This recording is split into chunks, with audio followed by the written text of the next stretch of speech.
Finally মুক্তি পাচ্ছে নয় মানুষ 6 ডিসেম্বর 2024। একটা সিনেমা করার প্রসেসের চেয়ে আসলে রিলিজের প্রসেসটা বা রিলিজ কবে হবে না হবে ওই অনিশ্চয়তা বেশি থাকে সবসময়। শুটিং তো করা হয়ে যায় যে কোনো সিনেমার, তো এইটা রিলিজের যে ক্যাচাল বা যে ঝামেলা ছিল সব ঝামেলা, তার মধ্যে আবার এটার সেন্সরে দেওয়ার পরে দেশে একটা ভয়াবহ এক ধরনের অস্থিরতা তৈরি হয়েছে। তো আমরা খুবই ভয়ে ছিলাম যে এই অনিশ্চয়তার মধ্যে আমাদের সিনেমাটা আসলে আমরা সেন্সর পাবো কি না। কিন্তু নতুন কমিটি যখন এলো সাথে সাথে ওনারা নয় মানুষ দেখে সেন্সরে আরও অনেকগুলো ছবি জমা করেছিল। নয় মানুষ দেখে সবাই খুবই পছন্দ করেছিল এবং আমাকে অনেকেই ওখান থেকে জুরি বোর্ড থেকে ফোন করে আমাকে কংগ্রাচুলেট করেছে যে আমি খুব ভালো হয়েছে ছবি। ফাইনালি ছবিটা রিলিজ হচ্ছে ডিসেম্বরের 6 তারিখে এবং যেই কারণে আজকে আমি আপনাদের সবার সামনে কথা বলছি।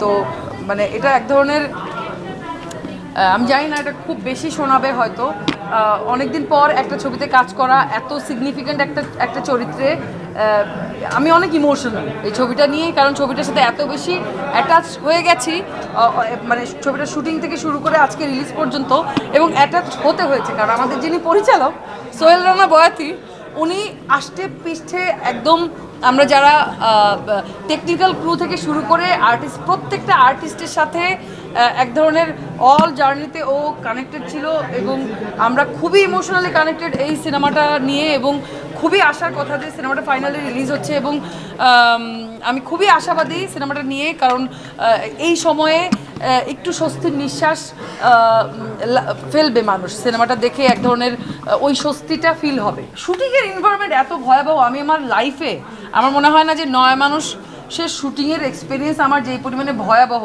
আমার এই 13-14 বছরের ক্যারিয়ারে কোনো ছবি, কোনো নাটক, কোনো ভিজুয়াল প্রোডাকশন শুটিং করতে যে এত সাফার করতে হয়নি। সাফার করেছি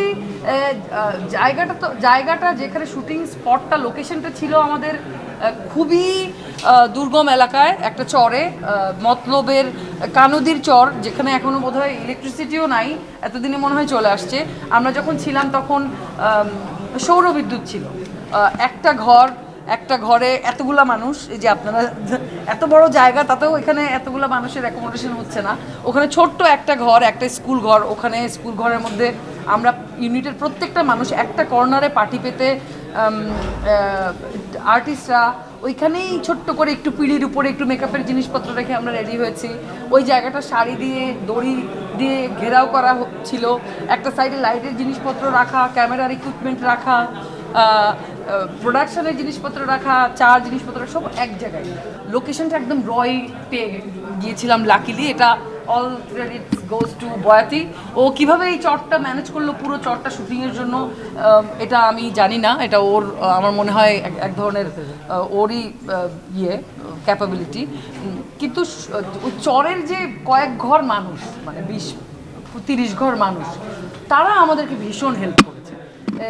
গরম আমাদেরকে, গরমে আমরা দম আটকানোর মতো অবস্থা, টিনের ঘর, কোনো সিলিং নাই, আমরা হয়তো কোনো গাছের নিচে যেয়ে বসছি, একটু হা হুতাশ করছি, তখন ওই চরের মানুষই আমাদেরকে হাত পাখা দিয়েছে, আমাদেরকে বসার জন্য বেঞ্চ এনে দিয়েছে, বাসা থেকে একটা ছোট চৌকি এনে দিয়েছে, শীতল পাটি এনে দিয়েছে, বলেছে আপু শীতল পাটির উপরে বসেন, ভালো লাগবে। আসলে প্রত্যেকটা ক্যারেক্টারই তো আলাদা হয়, আমরা আলাদাভাবে ওটাকে পোর্ট্রে করতে পারি কিনা ওইটা আর্টিস্টের কোয়ালিটি।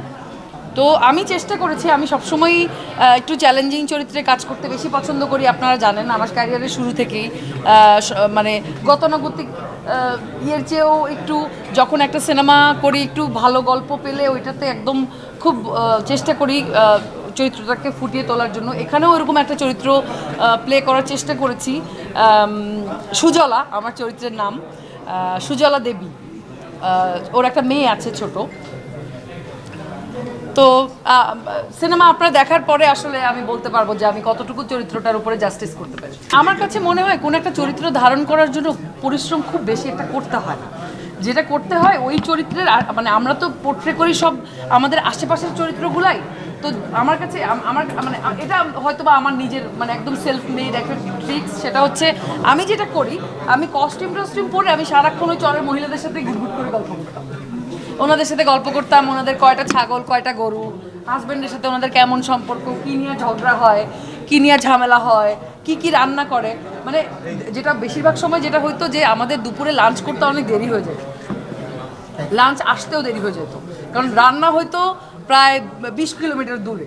ওখান থেকে ইয়ে করে ভ্যানে করে ঘাট পর্যন্ত এনে, ঘাট থেকে প্রায় 10 মিনিটের মতো মাথায় করে এনে, তারপরে নৌকায় উঠায় ওই ট্রলারে করে চরে এনে, চর থেকে আবার 15 মিনিটের মাথায় করে ধরে ওই মানে বেইজে পৌঁছাইতো।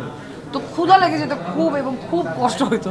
তখন যেটা হইতো, ওই পাড়ার মহিলারা যে যার বাসায় যা রান্না করতো তাই নিয়ে বাটি সাজায়, গামলার ভিতরে ভাত নিয়ে সব বাটি সাজায় নিয়ে আমার জন্য নিয়ে আসতো। শুধু আমার জন্য না, সবার জন্য।